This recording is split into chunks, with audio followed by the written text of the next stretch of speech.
Autrefois, une race de chasseurs exceptionnels, les Baya, chassaient le python d'une façon tout aussi extraordinaire, en employant un appât humain. Il arrive que les hommes de Mbao aient eux aussi recours à cette technique.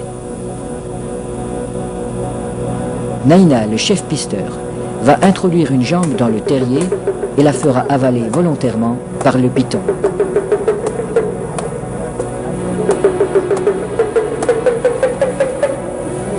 Il est indispensable de posséder le remède qui a été fourni par le sorcier. Cette mystérieuse préparation, à base d'herbes et de racines écrasées, n'a pas qu'un effet psychologique. Elle a le pouvoir d'attirer le serpent tout en protégeant la jambe du pisteur. Le remède agit encore comme un lubrifiant. En imprégnant un tissu qui entoure la jambe, il facilite sa pénétration dans la gueule du reptile.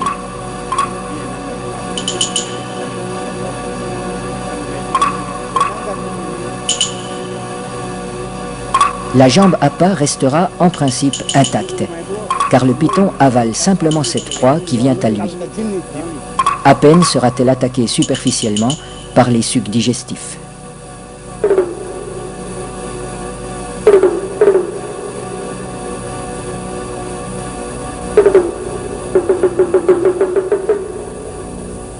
Cette chasse n'est pas sans risque.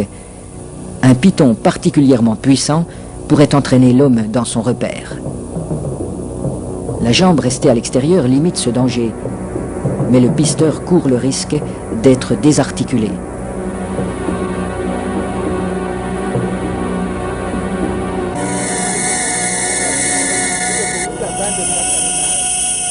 Pour rendre l'attente moins pénible, mais aussi faciliter le glissement des corps de l'homme et de l'animal, on place des feuilles fraîches sous le pisteur.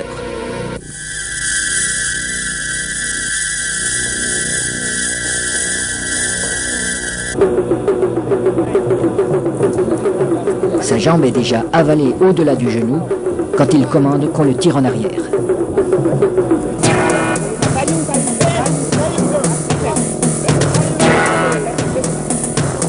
Refusant de laisser échapper sa proie, le python apparaît. Les aides tirent de façon irrégulière. Il secoue le python pour l'empêcher de trouver un point d'appui. Le pisteur relève son pied à angle droit pour ferrer le serpent, à la manière d'un hameçon. L'animal se sent piégé, mais il ne peut plus lâcher la jambe. Le python est maintenu allongé. Il faut éviter qu'il ne s'enroule. Cette position lui enlève une grande part de sa force. Pour dégager sa jambe, Naina déchire la gueule du python au couteau.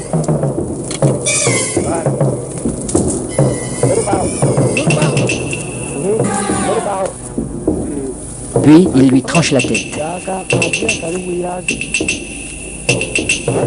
Les autres pisteurs relâchent progressivement le serpent. Dans un premier temps, le corps décapité reste inerte. Puis apparaissent des ondulations nerveuses de plus en plus puissantes.